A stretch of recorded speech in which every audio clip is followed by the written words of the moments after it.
بسم الله الرحمن الرحيم. اللهم صل على سيدنا ومولانا محمد وعلى ال سيدنا ومولانا محمد وبارك وسلم وصلي عليه رب زدنا علما رب اشرح لي صدري ويسر لي امري. نمنګه ویو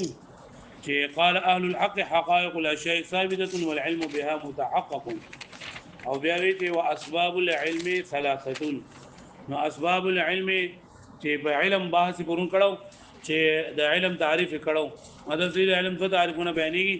پرون یو تعریف کړو هو صفات يتجلى بها المذكور لمن قامته به، وایي چې د چا لپاره د اساس ذکر کړل شي نو هغه پتا سي واضح شي چې لکه وایي کې بیا د بل څه تفوز مفوز ضرورت پکې نه وي، او وایي کې خبره ده چې علم مذکور ذکر کړه ده نو شی ولې نه ذکر کړه، نو ویل شي باندې د موجود اطلاق په شی باندې حقیقت ته خدا معدوم اطلاق په شی باندې د شی اطلاق په معدوم باندې مجازي او په تعریف کې مجازي څه نه ذکر کیږي.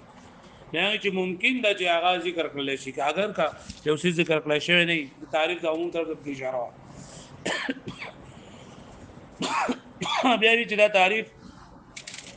ادراک حواس ته او ادراک عقل دوه ته عام دي. ادراک حواس یعنی کم چې موږ ته د حواس په ذریعہ یو څه معلومیږي او کم چې موږ ته د عقل په ذریعہ سره معلومیږي، او بیا د عقل په ذریعہ سره چې کوم د تصور معلومیږي تصدیقات یقینیه او غیر یقینیه او ټول د شامل دي. نو موږ ویلو چې را دغه تعقل دا په دوه قسمه تصور او تصدیق. نو تصور کې حکم نه لګول شي، په تصدیق کې حکم لګول شي. چې حکم لګول شي تصدیق دا به خلیل په حال نه یا به جانب مخالف احتمال لري یا بنه لري. کله جانب مخالف احتمال لرو جدا ځوند او کني لرو ولې د اعتقاد او جزم وي بیا به خلیل حال نه یا به نفس الامر سره مطابق وي یا بنه وي. کله نفس الامر مطابق نه وو جو جانب مرکب دي، او کله نفس الامر مطابق نو بیا به خلیل حال نه یا په تشکیک د مشکک سره باطلیږي یا به نه باطلیږي. کله تشکیک د مشکک سره باطلیدو جو تقلید ورته وي او کنه باطلیدو جو یقین ورته وي. د یقین بیا درې قسمونه دي: علم الیقین، حق الیقین او عین الیقین. دا شو اوس نن سبق کې دویم نمبر تعریف د علم بیانې، او دا د علم دا تعریف د بعض اشاعره باندې باندې په خپل باندې لیکل دي چې صفه توجب تمییزا لا يحتمل النقیض. صفه توجب تمییزا لا يحتمل النقیض، ما ته فکر ده کنه فکر دا علم د صفت ده توجب تمییزا چې واجبوي جداواله، داسې جداواله لا يحتمل النقیض چې احتمال د نقیض نه لري. مطلب دا دی چې علم یو داسې صفت ده چې دې د وجه نه هغه څه داسې منکشف شي، داسې ښکار شي چې هغه د نقیض احتمال نه لري. نه نقیض ولګي الټا متضاد تا لکه زه ګلاس پیژنم نو چې کله ما ګلاس وې وامر دو زما ځین ته دا شراره او پیاله زما ځین درانه غلله پیاله زما وسته یو څه چې ماته علم نشته ده نو ماته هغه په ځین کې راځي او د علي سره په ځین کې ماته نور سم راشي نو هغه دا علم د تل اصل به خبره باندې. نو علم دا علم هو صفه توجب تمييزا لا يحتمل النقيض، چې دا واجبوي جداواله دا جداواله چې احتمال د نقیض نه لري. خو شو به معنی وای بعض علماء کرامو چې د علم تعریف کړل نه غوې د څه کړل چې صفه توجب تمييزا عن المعاني بين المعاني لا يحتمل النقيض. لکه پوښوي یعنی عن المعاني بين المعاني قید په کې لګول دي چې علم داسې یو صفت ده چې د هغې د وجې د معانی په ذهن کې په داسې طریقې سره منکشف شي چې علم یو داسې صفت ده چې د هغې په ذریعې سره د معانی په ذهن کې داسې منکشف او ښکاره شي چې احتمال د نقیض نه لري. نو دې ته پکې ضرورت نه و، دې معانی ته ته پکې ضرورت نه و، ځکه لکه څنګه چې معانی خو دې ته ویل کېږي چې کم په ذهن کې راشي که نه بعض دې څونه داسې زموږ په ذهن کې نه راغلي هغې ته موږ ته علم حاصلېږي لکه د حواسو په طریقه چې کوم ته علم حاصلېږي. نو اگر چې هغه زمونږ د معنا زموږ په ذهن کې نه راغلی خو موږ ورته وکتل زموږ په ذهن کې راغله پوهېږئ باندې. نو دا د تعریف د عام کول لپاره بین المعانی قید چې دی ته لرې کړی دی او دلته کې سیب لیکلی دی. وګوره تاسو بخلاف قول بخلاف د قول د دینه یعنی د بعض اشاعره چې کوم دغه ذکر کړی دی که نه تعریف د علم ذکر کړی دا دی وایي صفت د علم یو صفت دی توجب تمییزا چې واجبوي دا جداواله داسې جداواله لا يحتمل النقيض احتمال د نقیض نه لري. یعنی علم یو د صفت چې د هغې د وجې نه په ذهن کې داسې واضح شي چې هغه داسې واضح شي چې او داسې ممتاز شي د نورو نه چې د نقیض احتمال نه لري. فإنه وإن كان شاملا لإدراك الحواس وای دا تعریف چې کنه اگر چې شامل وو ادراک حواس ته ادراک حواس نه پیژنم چې د حواس په درې سره داغه علم ته بدلېږي بناء على عدم التقييد بالمعاني ودا بنا په دې باندې کنه چې دا تعریف مقید کړي نه په معانی سره لکه پوښتنه به معنی لکه بعضي علما کرامو د دې علم تعریف څه ذکر کړل چې صفه توجب تمييزا بين المعاني لا يحتمل النقيض نو دا بین المعانی ټکی چې دین کدا په کې ذکر کړی وي نو دا بیا ادراک حواس ته شامل نو ادراک حواس ته شامل نو لکه پوښتنه به معنی د دې وینا په کې شامل کړي نه چې دا تعریف عام شټول ته شامل شي ها او التصورات او تصورات ته وې دا تعریف سره کنه دا تصورات ته شامل لکه نه شامل نو دا تعریف تصورات ته نه شامل علماء کرام ویلي دي چې دا تعریف تصورات ته شامل نه لري ولې ځکه چې د علم تعریف وکړو چې صفه توجب تمييزا لا يحتمل النقيض چې دا د صفت ته چې واجبوي تمیز یعنی د ممتاز کې دا چې احتمال د نقیض نه لري او تصور د څه چې د سره نقیض وینو تصور نقیض وینو نو لهدا دا تعریف تصور ته شامل نه لري او تصورات غیر یقینیه هم نه شامل وې تصورات غیر یقینیه ته هم نه شامل خو صرف تصورات یقینیه ته شامل شو نو اوس په دې باندې اعتراض دار چې لکه دا پرونه تعریف چې منګم کړو کنه پرون تعریف من کم یو کړو صفه توجب تمييز يتجلى بها المذكور لمن قامت نو هغه تعریف عام او دا تعریف سره خاص ته هغه تعریف ګوره دې سه مونږ تاسو ویلو کنه چې د تصورات هم شامل دي په تصدیقاتو کې یقیني هم شامل دي او غیر یقیني هم شامل دي کنه او دا تعریف دی چې تصورات هم نه شامل دغه چې علما کرام وایي چې دین عقید نشته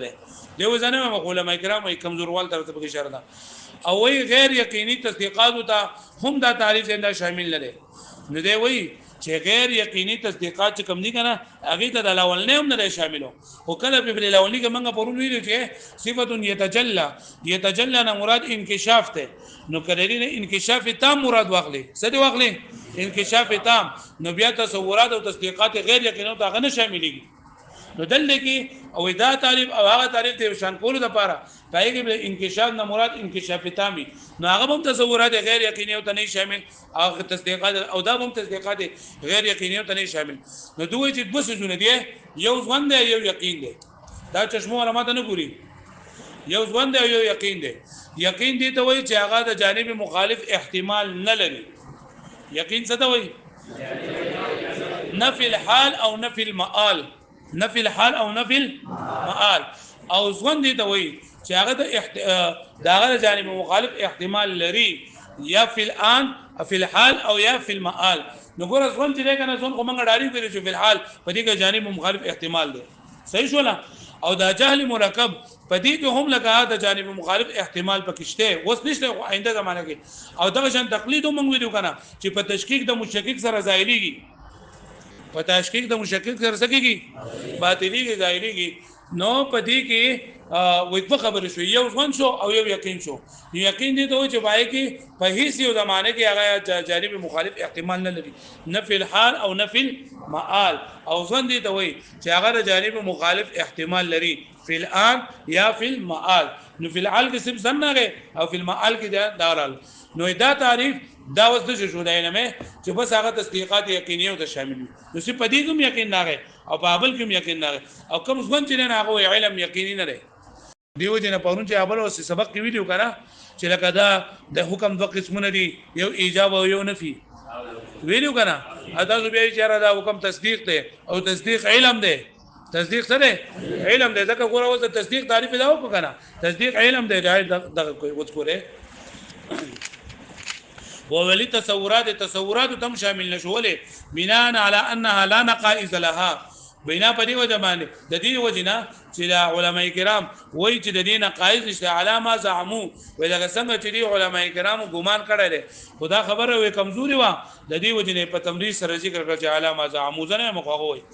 لكنه لا يشمل غير اليقينيات من التصديقات لیکن نشاملی کی دا تعریف غیر یقینی تصدیقات تا هذا وداد سهولی څه مطلب ہے دا د قشن دي نو اوس دا تعریف او بل تعریف یو شان کولو لپاره چې دا تعریف او بل تعریف څه شي نو ال دغه په تعریف کې چې صفه یتجلى ټکره نو یتجلى معنی انکشاف کارواله نو الله به انکشاف نه مراد څه واغسته شي انکشاف تام سبب واغسته شي نو انکشاف تام په صفت تصدیقات یقینیه ته شامل شي او غیر یقینیه ته نه شاملېږي ځکه تصورات د تصدیقات غیر یقینیه دي سره انکشاف کیږي او انکشاف ناقص وي ناقص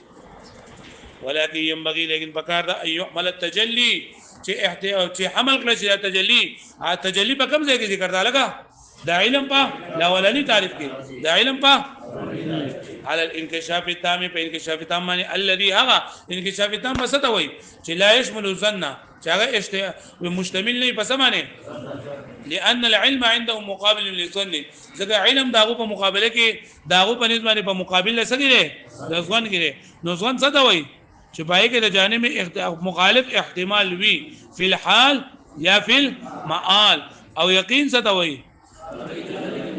د جانب مخالف احتمال پکې نوی نه فی الحال او نه فی المآل و اي اسباب العلم للخلق ثلاثه نو اذا خلق څه ته وایي نو خلق جنندا